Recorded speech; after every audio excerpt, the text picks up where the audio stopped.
Assalamualaikum warahmatullahi wabarakatuh. Halo semuanya, perkenalkan kami dari kelompok The Analyst. Jadi pada kesempatan kali ini kami akan mempresentasikan hasil dari proyek akhir mata kuliah pemrograman implementasi objek.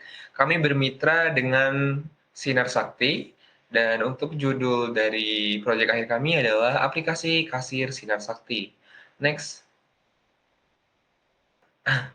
Kelompok kami beranggotakan 4 orang, yaitu saya sendiri dan 3 rekan saya, yaitu Aditya Putra, Muhammad Haris Palingga, dan Adnan Gading Widodo.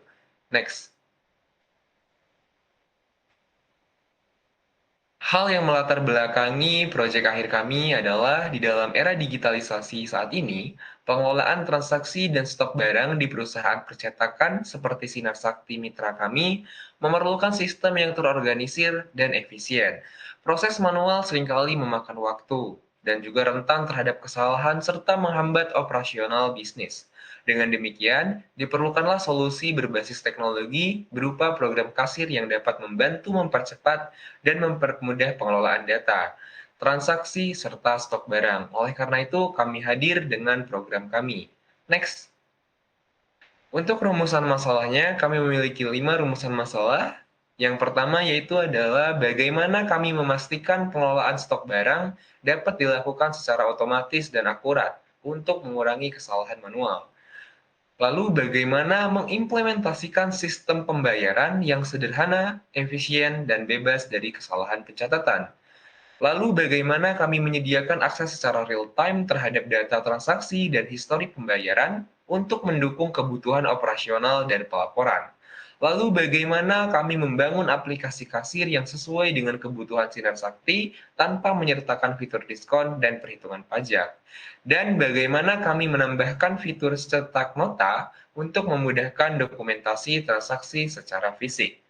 Untuk masalah utama yang sangat ingin kami selesaikan adalah menciptakan aplikasi kasir yang mampu mengintegrasikan proses login, pengelolaan stok barang, pembayaran, histori pembayaran, dan cetak nota secara efektif tanpa melibatkan fitur diskon dan perhitungan pajak. Next. Nah, untuk slide tujuan akan dibahas oleh rekan saya kepada Adnan Gading Widodo, dipersilahkan. Baiklah, terima kasih atas waktunya. Di sini saya akan menjelaskan dari tujuan aplikasi kasir ini.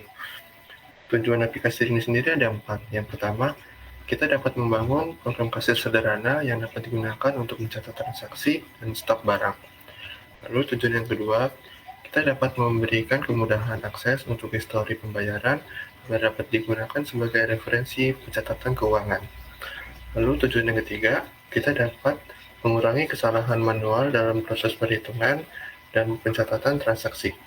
Dan tujuan yang keempat, kita dapat menyediakan fitur cetak nota untuk dokumentasi transaksi secara fisik. Terima kasih atas penjelasannya. Next. Nah, untuk pembahasan batasan dan manfaat akan dijelaskan oleh rekan saya kepada Muhammad Haris Palingga, dipersilahkan.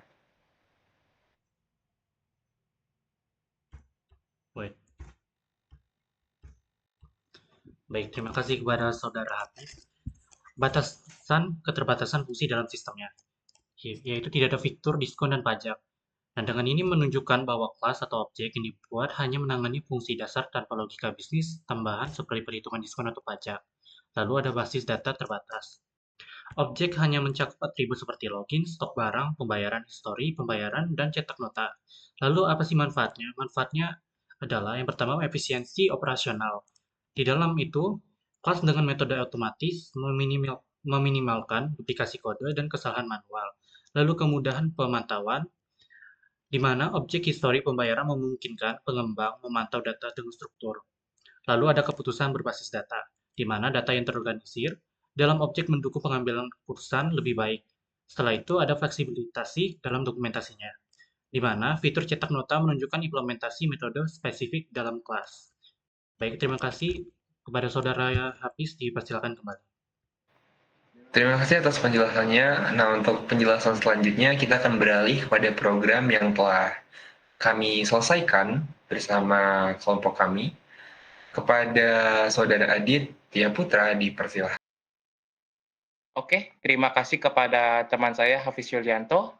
Di sini saya akan mulai menjelaskan aplikasi kasir yang telah kami buat. Pertama, kita akan masuk ke login terlebih dahulu. Di login sini sendiri, kami sudah memasukkan kode, yaitu admin dengan kodenya 123. Dengan kode 123. Setelah masuk, login akan terlihat login sukses, maka pencet OK. Di sini, kita langsung mulai ke bagian dashboard. Di dashboard sendiri, terdiri dari nama barang, stok barang, terjual unitnya, dan juga kategori barang. Di sini kita bisa lihat tabel-tabelnya, termasuk tabel barang. Di sini juga bisa menambahkan detail, edit, dan hapus. Kembali lagi ke datanya. Di sini ada lagi yang namanya kategori. Kategori ini sendiri seperti buku, nota, undangan, dan kalender. Lanjut, kita akan langsung ke bagian penjualan, transaksi. Yang pertama yaitu transaksi penjualan. Di sini kita akan gimana caranya kasir ini bekerja.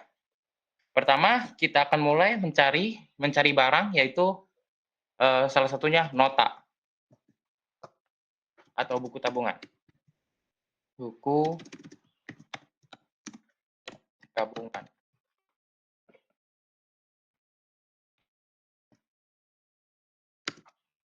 Di sini akan langsung tertulis buku tabungan dan akan langsung masuk ke dalam sini. Di sini sudah langsung tertera harganya berapa. Di sini tinggal kita lihat pembayaran dari si pembelinya. Semisal bayarnya 12.000, maka akan tertulis bayarannya dan masukkan jenis pembayarannya juga. Dia akan update.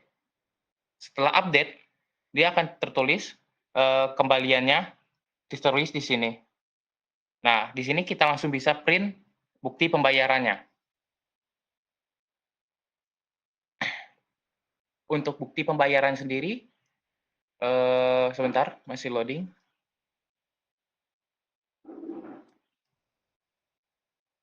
Oke.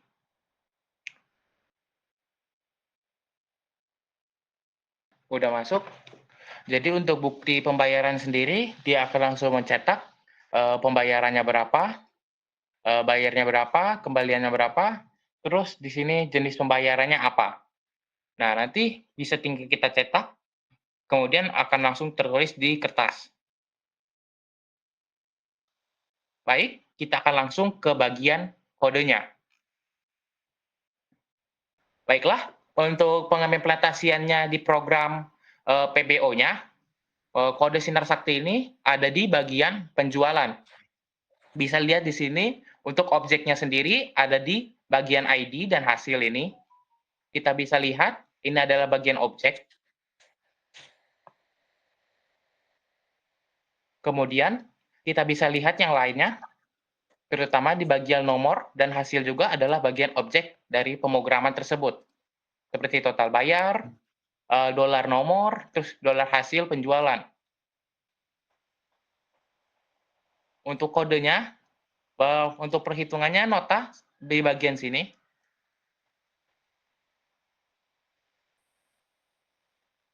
Terus untuk aksinya nanti ke tabel notanya ada di bagian sini. Di form method di bagian action-nya.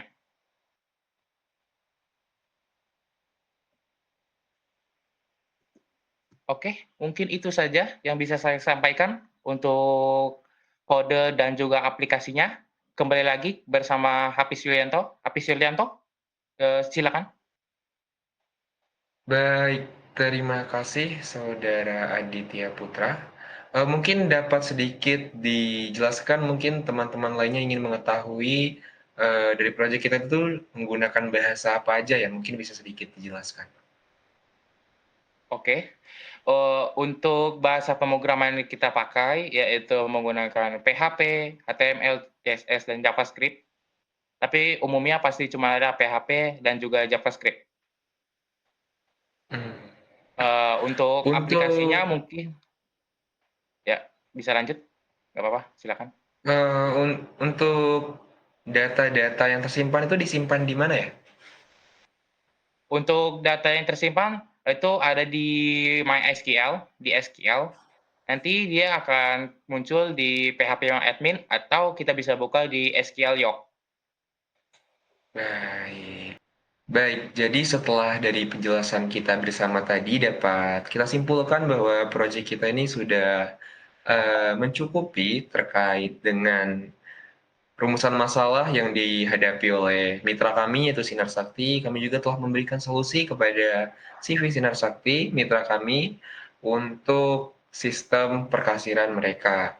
Semoga dengan adanya sistem yang kami buat secara bersama-sama ini dapat membuat dan menjadikan Sinar Sakti menjadi lebih baik ke depannya, juga dapat memberikan pengenalan mengenai dunia teknologi. Karena sebelumnya Sinar Sakti itu tuh pencatatan kasirnya masih berupa nota kertas tulis tangan ya, Saudara Adit.